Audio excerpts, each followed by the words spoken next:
If you didn't know, there's been a lot going on in the Bitcoin price just in the past couple of days.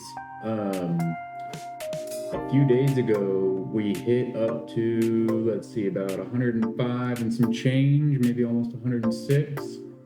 Yeah, almost to 106. We may have scraped it for just a second there. But since then, Bitcoin kind of pulled back a little bit, went up, shot down, went back up, and now we're kind of trading between these two, what I call the supply area and demand area.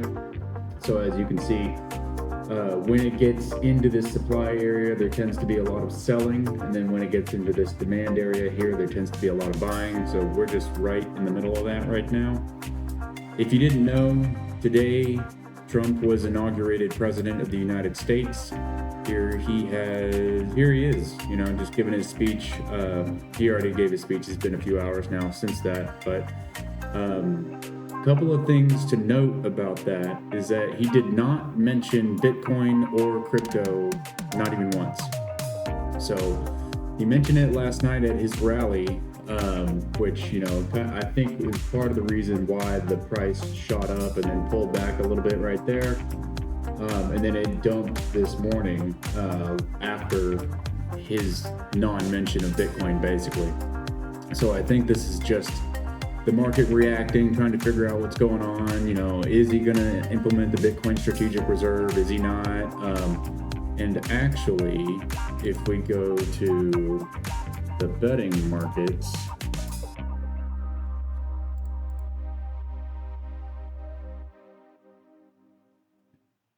and Trump's going to issue a ton of executive orders today. Apparently, it's going to be close to 100. So if we just search Bitcoin, National Reserve Bitcoin. So we're up to over 60% of yes, that he will implement a Bitcoin National Strategic Reserve this year. So a lot of people are betting that, or we're thinking that today, the very first day, it'll be one of the executive orders. The bill has already been introduced by Cynthia Lummis. So I think there's a high probability of it being accepted, passed, or whatever, but the actual details of that may not be exactly what Cynthia Lummis proposed, of buying 200,000 Bitcoin per year for 5 years. But if say like other states have done, like Colorado and Texas, where they allow you to pay, or I think Texas is still in process, but the idea is that you'll be allowed to pay your taxes in Bitcoin and they will hold on to that. I don't think any state right now has a actual reserve bill to go out and buy Bitcoin on the open market.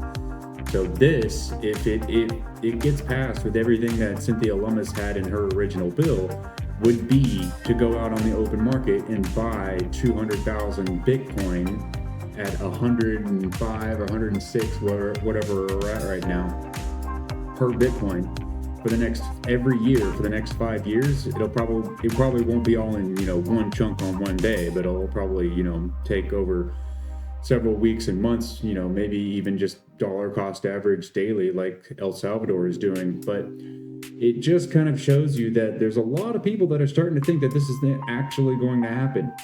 I'm one of those people. I think it will happen this year. I don't think it's going to be on day one today. We'll see. He's got a bunch of executive orders that he's signing today, so we'll see exactly what happens. But that's kind of what's been going on with the price of Bitcoin recently. I think also that these ricochet back and forth between selling and buying and selling again has a lot to do with Trump releasing his a meme coin on Solana called Official Trump or whatever, and it already has $40 billion market cap, and it's pulled back about 50%-ish, since then. And I think this pullback really only has to do with the fact that Melania also has introduced her own meme coin called Official Melania Meme, also on Solana. And then I think that's what's going on with the Bitcoin price right now, is that it's just reacting to Trump people want to, sell their Bitcoin to buy the Trump coin because that's super hot right now. And, people are, getting confused. Like, is this real? Even Elon Musk was wondering, on Twitter, like, did Trump's account get hacked or something? What's going on? So, I think it's just a lot of FOMO, fear of missing out, people wondering, should I sell my Bitcoin to buy this stupid meme coin? And I just wouldn't. I would stay away from it. So the market's reacting to that, and Trump not mentioning Bitcoin in his inauguration speech, but I don't think that's a big deal at all. I think it's just, time will go, time will pass, and we'll see by the end of this year, or even, through Trump's next 4 years as president, like what exactly will happen. I think he's gonna do a lot of good things for Bitcoin and crypto and business. So I can only expect that even if the strategic Bitcoin reserve doesn't get passed, Choke Point 2.0 will be totally gone. We'll have actual regulation for crypto so that banks and custodians and other large financial institutions can get into the space, and so they can actually provide services and onboarding to a lot of companies that want to build on Bitcoin. And I think that's going to be very beneficial to the whole ecosphere as general.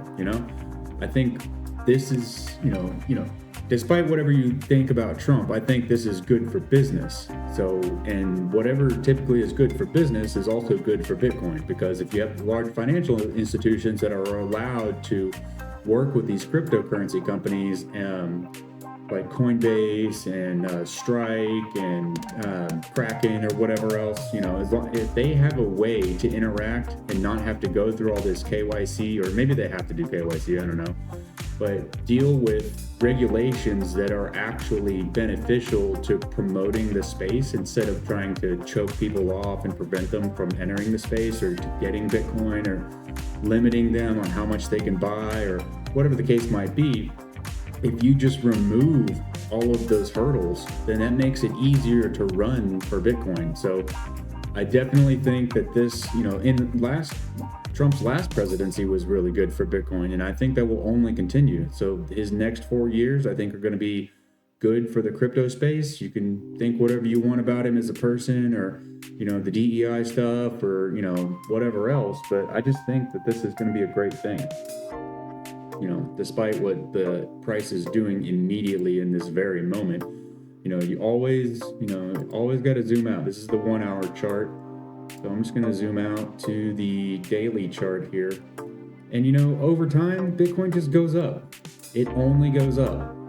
I mean, we had this 8-month-long pullback, sideways trading, but in the long run, if your time horizon is, 4 or 5 years, 10 years, something like that, Bitcoin will only goes up in the long run.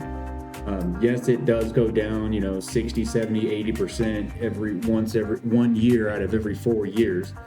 So you have to deal with that. And if you can ride through it, and, like I said, if your time horizon is greater than 4 years, then I think you got a good thing that you're holding on to. So that's really my only investment right now. So I just hold on to Bitcoin. I'm never selling it. I don't think I'm ever going to do anything with it. I doubt I'll be buying a Lambo with it any day, but I could, but I'm not. Owning a house is more important to me than buying a Lamborghini, and you definitely should have your priorities set in terms of how to preserve your wealth instead of just trying to go out and buy flashy things. So I don't buy new clothes. I don't go out and, I need furniture. I literally have like 2 chairs, other than some lawn chairs I've got around here. But, you got to find other ways to preserve your wealth, and going out and spending it on, like I said, flashy things like a Rolex watch or a Ferrari or whatever it is that you might want. You've got to do what's right for you to preserve your wealth for the long term. Don't just go out and buy stuff just because you think it's fun. Like, you have to have delayed gratification. And I've been delaying my gratification for a really long time now. Like I said, I don't go out and buy new things. I basically put all of my excess money into Bitcoin. It's my savings account. It's what I use to preserve my wealth. It's what I'm doing to make good by me. And I'm, the me now or the me, 7 years ago when I first started buying Bitcoin, had no idea that the me now would be where I'm at right now. And so I can only imagine, me in another 5 to 10 years, what that me version of me will look back on now, and how happy or sad that I am that I'm making these decisions. So I'm happy that I made the decision to buy Bitcoin back in 2017, and I'll only continue to buy it. These price fluctuations because of Melania coin and Trump coin or whatever, and is the Bitcoin strategic reserve going to get passed? And I just all that's noise in the short term. Like, it's not really a whole lot of until there's ink on the paper, until there's a bill that's actually been passed, and then the money starts actually flowing. I don't put any weight into those words. So once the rubber hits the road, then it's real. So until then, just keep buying, do your thing, live your life, go out and do things that are affordable, that don't cost you money, like going for a run or just going to the park with your dog or something like that. Just find ways to enjoy your life that don't require spending money. Find ways to be happy that don't require spending money. And you'll be much happier with yourself in the long run, because you will have saved that money and your older self will thank you for doing that. So, little rant there, but I just thought it was interesting. If you didn't know, Trump, like I said, he had his inauguration today, and I think good things are happening. I think this is a positive news for the space. So we can only guess and see and make predictions about what's going to happen in the future, but I'm making the prediction that this is going to be good for Bitcoin in the crypto space, and things will only continue to get better over the next 4 years, and then hopefully the next president after that continues to keep these regulations and operations in place, and Bitcoin might even enter into a super cycle. People have been saying that the entire time that I've been in Bitcoin, and it's never happened, but which I think is kind of funny, because every cycle they're just like, oh, this is the super cycle. We're off into a trajectory onto the moon, and it's only a straight shot up from here. That's just not the case. So it would be great, if we were entering a super cycle and Bitcoin never went down, or if it did have a down year, it was only like 10% or 20% or something like that. But, historically, Bitcoin has gone down 60, 70, 80% in one of the 4 years in the cycle. And then in the next 3 years are up, up, up. So that's just... I don't think we're going down another 60 to 70, 80% anymore. I think, we could limit that to 40 or 50%. But even still, I think Bitcoin will continue to have one down year out of every 4 years. So 2026, be prepared. 2026 should be a down year for Bitcoin. And who knows what the catalyst for that will be. Last time in 21, I think it was FTX and Silvergate, or Celsius and BlockFi, or all these other companies that blew up that had a bunch of Bitcoin, and Mt. Gox releasing all of their Bitcoin that were hacked over a decade ago. I hope those people actually get their Bitcoin back. If they want to sell some, cool, good for them. They're probably billionaires by now or something. But things are going to happen. MicroStrategy might blow up. Something could happen with them. El Salvador could sell their Bitcoin. Their next president could decide that was a terrible idea and they need to get rid of it so they can use all the money that they've accumulated from the US dollar value of the Bitcoin that they've got to build roads, or who knows? You just don't know what the future holds. So keep doing what you're doing. Keep dollar cost averaging, buying Bitcoin with your excess money. Don't go out and spend your money on Bitcoin because you think it's going to double tomorrow, because it's not. Just be conservative. Do the right financially. You don't have to be, politically or socially conservative, but everyone should be financially conservative with their money and not take a whole bunch of risks on stupid meme coins like Trump coin and Melania coin. I just don't think that's a good place for your money. If you were able to get in the first 10, 15 minutes, you probably made a huge amount of money if you put in a few $1,000s. But I am not the kind of person to just sit and watch and see what Trump is doing every single second of the day. or Melania or whoever else is going to release a meme coin or whatever the hottest meme coin is right now, and just watch it and see like when Hawk2 is going to release her coin, and everyone thinks that, oh, it's going to be the next greatest thing, and then 45 minutes later she rug pulls everybody and you lose all your money. So, because who knows, Melania and Trump could definitely rug pull everybody and you will lose all your money, because they probably, more than likely, have a large amount of Bitcoin or of their meme coin that they have in their wallet and that they could release on the market at any time. Satoshi has never released any of the million Bitcoin that he's got. It's never been touched. It will never be touched. It's been over 15, 16 years since we've heard from Satoshi, so it's pretty safe to say that that guy is not coming back. Or he lost his keys. Maybe he's very upset that he, lost his Bitcoin and didn't have access to it, or doesn't anymore. And, maybe he wishes he could sell because he'd probably be one of the richest people on the planet right now. But, with that, you have to evaluate, is the US dollar going to be around? I think we're going to be on a dual currency system for a while. We'll have Bitcoin, we'll have US dollars. We'll continue to be on a dual currency system for a while, or where Bitcoin will back the US dollar, or like oil or gold used to. And right now we're on a totally fiat currency where basically the military just backs the US dollar, which is not really a great thing, because it's essentially weaponization of our currency that, like we did to Russia. We cut them off from the SWIFT system, and, they were able to manage that very well, and their, ruble or whatever it is, has continued to climb in value against the US dollar. And, they've been able to navigate that by after being cut off from the SWIFT system, where they lost billions of US dollars. But that just shows other countries that this is an actual liability for them now. Just because they do things that the United States doesn't want them to do, they have a chance of not receiving or losing their money from the SWIFT system. They won't be able to use it anywhere. So countries are looking at that very seriously. And the more we weaponize the US dollar, the more they're going to start looking for something else. Trump is a very big supporter of the US dollar, so I don't think he will do things that other countries would see as a negative for the US dollar in terms of usability and being cut off from the SWIFT system.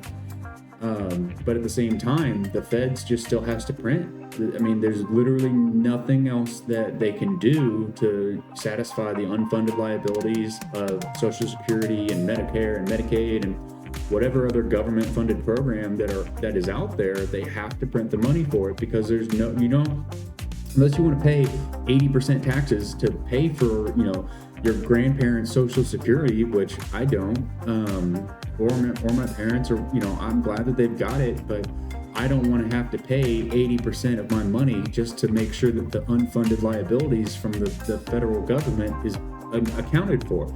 That's just kind of been like, this monopoly game has been going on for decades, over 100, almost probably about 100 years or so, over 100 years now. This game of Monopoly has been played over and over and over again, and young people are screwed because we are just now entering the game, and we are seeing that, all of the assets and the land and the business opportunities, all that's already been bought up. Everyone that's been playing this game for the past decades has already won. They've already secured their position, and they're continuing to win, and they're just hoping that you and I will continue to pay rent.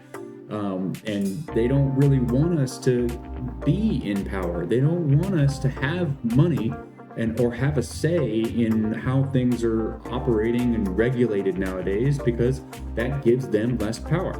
And unfortunately, that's just how humans are. Like, once you secure a high position of power, nobody wants to give that up. I'm sure that if you had $1 million and somebody was going to regulate your way out of it, I'm sure you'd find a way to fight that. Understandably, no one wants to lose any money, no one wants to lose any power, and we're all just trying to secure our place in the world. But unfortunately, it's become really, really unequal, and the people that have millions and billions of dollars, like, I wouldn't want to lose that kind of money either. I wouldn't want to lose that kind of power either. But at the same time, like, there's got to be some wiggle room for the people at the very bottom, because the people that are making $15, $20 an hour are never, if you continue to make $15, $20 an hour and you don't improve your skill set or find a new or higher paying job, you are never going to get anywhere in this life. You're going to continue to have roommates. You're going to continue to live in shitty places. You're going to continue to drive shitty cars. And you're never going to go out and buy anything. Or maybe you're spending all your money, your excess money, on dopamine hits, like going to the movies or going out to restaurants or eating crap food or going and drinking alcohol or cigarettes or something like that. Like, you're in a position, those people that are making $15, $20 an hour, 30, 40K a year, are not in a position to accumulate wealth because they're either spending all of their excess money or they just don't have any excess money to begin with. And so that's what you have to realize, is that these people are never going to give this up. And so you just have to do what is the best for you. And I think that the best thing for you to do, in my opinion, no financial advice here, is for people to buy and dollar cost average into Bitcoin. Just $10, $15, $20 here and there, do whatever you can. You got a little bit of savings, maybe take half of that savings and put it into Bitcoin, and then you can do whatever else you want with the rest of it. And I think that the value of that Bitcoin will double, triple, quadruple over the next 3, 4, 5, 10 years. I think that's just the best place to put your money right now. So I appreciate y'all listening. I'll catch you next time.